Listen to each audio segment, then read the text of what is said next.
Terhitung saat ini sudah masuk pada hari ke-7, yaitu di tanggal 5 Oktober ini, bahwa kita saat ini sudah dapat mengevakuasi jenazah.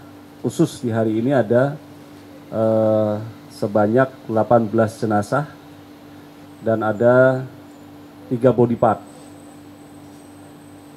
Mungkin di sini akan menimbulkan pertanyaan kenapa kami menyampaikan 18 jenazah dengan 3 body part.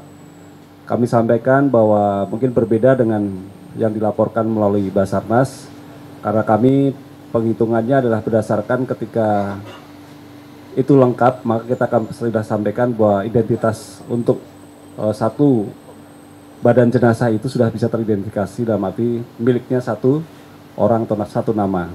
Namun kalau masih body part yang kami nanti takutkan, maka kami laporkan dalam bentuk tersebut body part, supaya ketika nanti terjadi identifikasi ternyata body part beberapa itu yang adalah milik dari sebagian dari nama korban, sehingga nanti akan menimbulkan perbedaan angka. Tapi nanti kami akan update ketika sudah teridentifikasi semuanya, sehingga kita bisa tahu persis berapa jumlah jenazah yang sudah bisa kita evakuasi.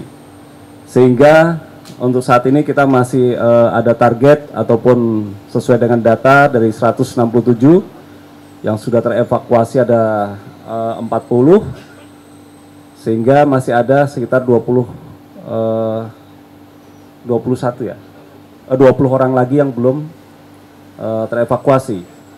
Dari 40 jenazah yang sudah kita temukan, 8 sudah teridentifikasi, kemudian masih ada 32 orang lagi yang belum teridentifikasi. Sesuai dengan yang disampaikan oleh DVI bahwa proses ini memakan waktu paling cepat 3 hari. Sehingga mari kita sama-sama bersabar untuk menunggu, walaupun progresnya lama, tapi harapannya akan menjadi pasti. Nah, itu yang akan kita harapkan.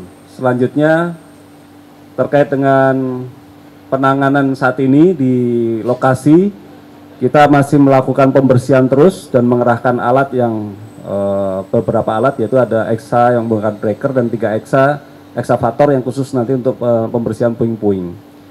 Di sektor sebelah utara dan tengah sudah kita lakukan pembersihan dan sudah mencapai sekitar kurang lebih 80%, tinggal nanti pada sisi sebelah selatan. Nah, perlu diketahui bersama melalui media ini kami sampaikan bahwa di sisi sebelah selatan ini memerlukan sebuah penanganan secara khusus ketika kita akan membersihkan atau memotong puing-puing bangunan yang masih tersisa. Kenapa? Karena di sektor sebelah kanan ini konstruksinya masih menyambung dengan gedung lama yang sebelah selatan. Jadi kalau rekan-rekan media kalau masuk dari gang yang di belakang kita posisi sekarang ini, ketemulah ada bangunan yang berwarna hijau itu, nah itu nyambung di belakangnya dengan gedung musola yang roboh. Kalau yang di sebelah utara tidak tersambung, terputus, sehingga kita memudahkan untuk melakukan pembersihan.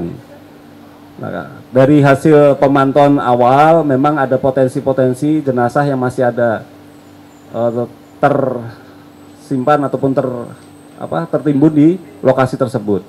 Harapannya pada malam hari ini kita akan menggunakan mekanisme teknis yang khusus dengan didampingi oleh Pak Muji dari ITS ya, selaku konsultan dalam penanganan ini untuk khususnya konsultan teknis konstruksi.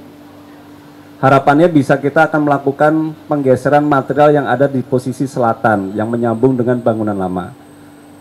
Dan kalau kita lihat secara langsung di lokasi, bangunan yang lama itu pun sudah miring.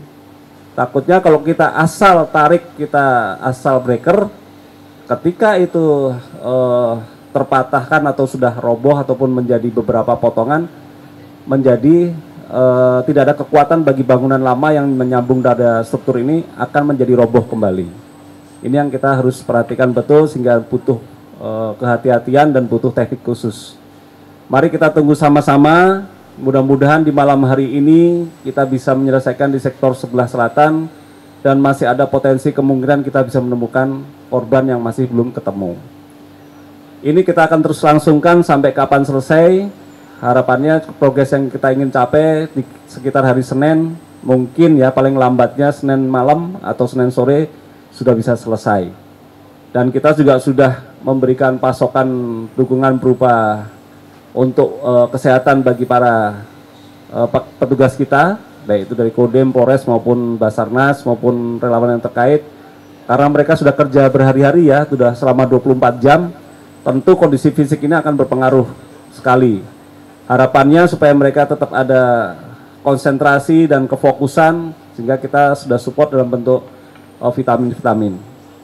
Kami mohon doanya dan mohon dukungannya, kesabarannya juga, supaya proses ini semua berjalan dengan baik dan lancar. Karena kita sudah tunjukkan dari sekian hari yang ada, mungkin sudah berjalan 3 hari, hasilnya lumayan signifikan yang untuk ditemukan jenazahnya. Tinggal kita menunggu proses-proses identifikasi yang sudah berada di Rumah Sakit Bayangkara.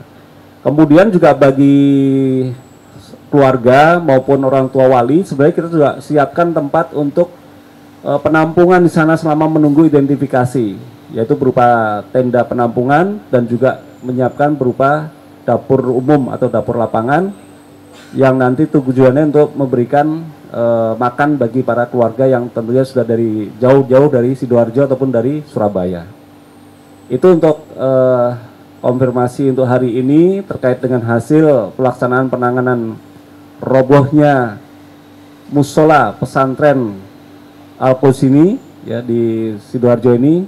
Sekali lagi mohon dukungan, mudah-mudahan kita selalu diberikan kekuatan dan kesabaran dan kita bisa menangani ini dengan sebaik-baiknya. Terima kasih, selamat malam. Baik, terima kasih. Kalau di situ kan konstruksi yang kita lihat kan beton ya Mas. Beton tentunya di dalamnya sudah ada tulangan besi dan ada campuran berupa semen dan material. Yang intinya kalau ini asal kita lepas atau kita potong, tentu kekuatan gedung yang lama tadi kayak saya sampaikan di sebelah selatan itu pasti akan tidak ada keseimbangan lagi, pasti akan menimbulkan kerobohan. Sehingga tadi sudah diputuskan oleh tim teknis bahwa itu akan diberikan semacam penopang dulu, sanggahan-sanggahan terhadap bangunan yang lama dan terhadap puing yang akan kita potong. Nanti mungkin teknisnya akan kembali lagi menggunakan sistem cutting, kemudian diangkat keluar supaya tidak menimbulkan getaran terlalu banyak. Terus kemudian baru kita masukkan ke dalam dump truck. Apabila tidak muat nanti kita hancurkan lagi dengan breaker. Jadi prosesnya seperti itu kira-kira. Ada lagi teman-teman yang mau ditanyakan? Silakan Mbak. Baik, kalau yang kita sudah lihat di lokasi ini sudah mencapai pada keramik bawah ya, keramik dasar. Memang ya yang memang target kita sebenarnya bagaimana kita bisa bersihkan puing, karena sudah sesuai dengan informasi pada saat awal kejadian bahwa banyak santri itu berada di musola sedang melaksanakan sholat. Berarti target kita dalam rangka pembersihan itu untuk sampai ketemu dengan keramik dasar. Nah, sehingga disitulah mulai ketemu keramik dasar ini, mulai ketemu banyak korban, Mbak. Ternyata begitu. Jadi sesuai kami sampaikan tadi, tentunya para jenazah banyak berposisi di lantai dasar. Dan kalau di sebelah mana, kalau sesuai dengan cerita yang sudah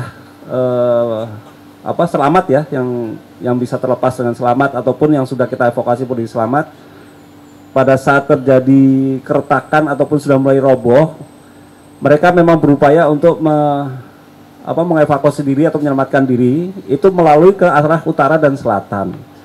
Kenapa? Karena yang arah depan musola ini ternyata disitulah tempat mereka penyiapan material-material untuk pengecoran dan ada alat-alat untuk pengecoran di situ sehingga dia bisa lewat situ. Jadi memang kalau dilihat dari penemuan jenazah pun rata-rata berada di sebagian besar di sebelah selatan dan sebelah utara.